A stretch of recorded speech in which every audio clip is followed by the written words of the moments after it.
믿음과 순종, 그리고 상상조차 할 수 없는 희생에 대한 이야기죠. 오늘은 역사상 가장 강렬하고 또 가장 많은 질문을 던지는 이야기 중 하나인 창세기 22장, 이삭을 바친 사건을 한번 깊이 들여다보겠습니다. 이 모든 건 바로 이 한마디, 정말 충격적인 하나님의 명령에서 시작돼요.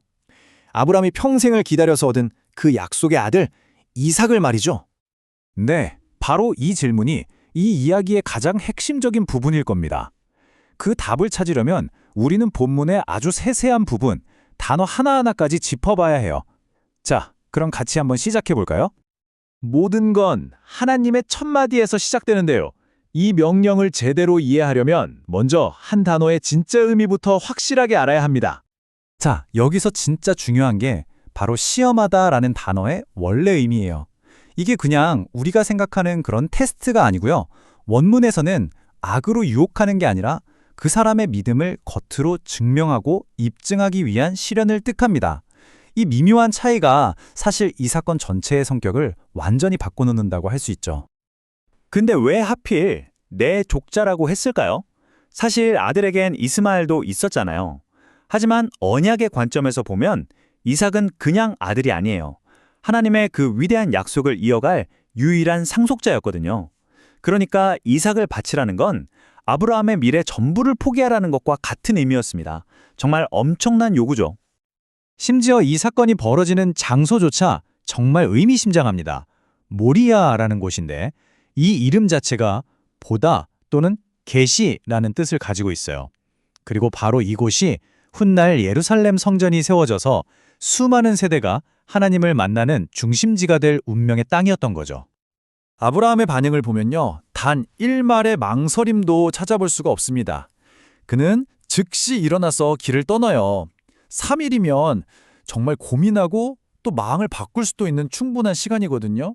그런데도 그의 발걸음은 전혀 흔들리지 않았습니다. 여기서 또 한 가지, 왜 하필 3일이었을까요? 성경 해석에는 예표론이라는 게 있는데 이건 뭐냐면 어떤 사건이 미래의 더 큰 사건을 미리 보여주는 그림자 역할을 한다는 거예요. 성경 전체를 보면 셋째 날은 죽음에서 벗어나는 구원과 부활을 상징하는 경우가 굉장히 많습니다. 그러니까 이 3일이라는 시간은 앞으로 일어날 일에 대한 아주 강력한 암시였던 셈이죠. 그럼 이때 이삭은 몇 살이었을까요?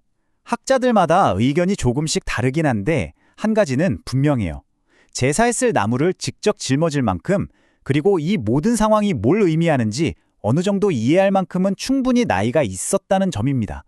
이건 이삭이 그냥 힘없이 끌려간 희생양이 아니었다는 걸 보여주죠. 여기서 아브라함이 정말 놀라운 말을 합니다.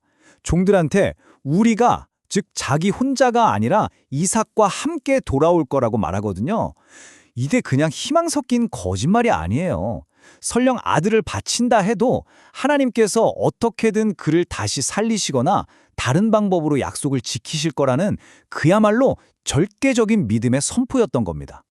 자, 이제 종들을 뒤로 하고 세상엔 아버지와 아이들 단둘만 남았습니다.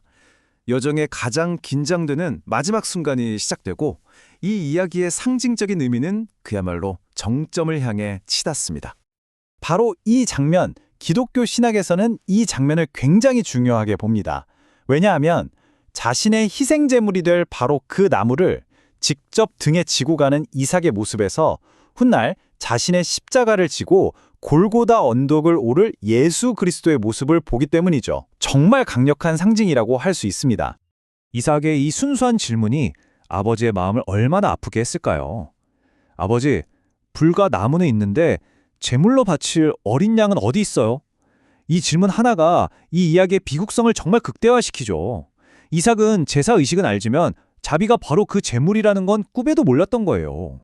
아브라함의 모든 행동은 하나하나가 굉장히 침착하고 체계적입니다. 그리고 성경 어디에도 이삭이 저항했다는 기록은 없어요. 생각해보면 이삭은 아버지를 충분히 힘으로 제압할 수 있었을 나이거든요. 이건 이삭 역시 이 결정에 기꺼이 순종했음을 암시합니다. 아브람 혼자만의 시험이 아니었던 거죠. 바로 이 순간, 모든 게 멈추는 순간입니다. 순종이 인간이 할 수 있는 절대적인 한계에 다다르는 순간이고 믿음이 그냥 마음속 생각이 아니라 궁극적인 행동으로 증명되는 바로 그 순간이죠. 모든 게 끝났다고 생각된 바로 그 찰나, 하늘의 정적을 깨는 목소리가 들려옵니다. 여기서 하나님이 이제야 내가 안다 라고 말씀하시는데 이게 전엔 몰랐는데 이제 알았네? 이런 뜻이 아니에요. 이건 뭐냐면 아브라함의 마음속에 있던 그 보이지 않던 믿음이 이제는 누구도 부인할 수 없는 명백한 행동으로 영원히 증명되었다는 선포인 겁니다.